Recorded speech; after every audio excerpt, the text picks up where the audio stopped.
Akala ng lahat walang ibubuga, etong si Arvin Tolentino sa KBL. Ginising mga idol lang natutulog na dragon na pa-take over sa dulo.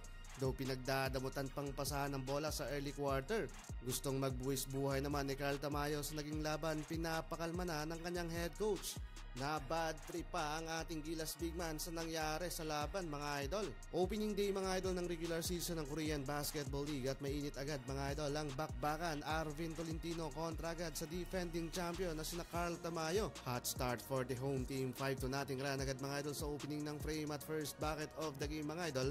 Mula yan sa wing 3-pointer ni Carl Tamayo. Sinundan pa yan mga idol ng kanilang local player. Another tres sa kabilang side naman mula sa defensive rebound ni Carl Tamayo. Pero agad nakatikim mga idol ang ating Gilas big man sa former NBA player na si Jamil Warney. Pinagpaglang doon mga idol ang kanyang depensa. So far eto ang kabantayan ni Kabayan. Halfway ng quarter, finally coming from the bench, pinasok na ang former PBA player na si Arvin Tolentino dito sa side ng Seoul SK Knights. Seryoso agad mga idol sa laban habang balik naman sa upuan si Carl para sa LG Sagers. Yun nga lang, in rhythm pa rin mga idol ang home team. Another tres, 9 points lead, biggest lead so far ng LG. Habang si Arvin Tolentino limited sa ball touches dahil sa malalim din na lineup ngayon ng SK Knights. Halos hindi rin siya nakakalasap ng bola dito sa laban. Plus nakakapag-commit pa nga ng first personal foul dito sa kanyang debut game sa regular season. Double digit advantage para sa LG Sagers, 19-29. Arvin Tolentino still on the court mga idol, habang Jamil Warney naman with a crazy 200 dunk sa opening ng second quarter.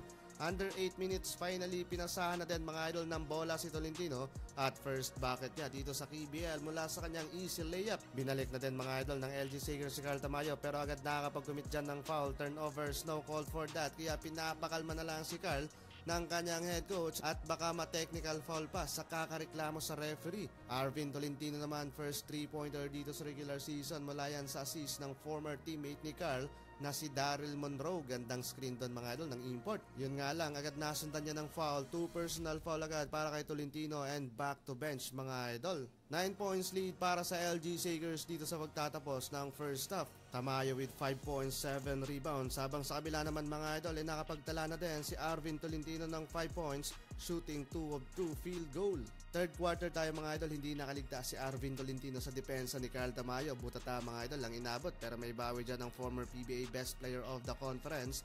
Tatlong bantay yung nalusutan, biglang aggressive dyan mga idol. Sinundan pa yan ng end one basket opportunity ni Arvin Tolentino. Na-hype pa nga doon mga idol.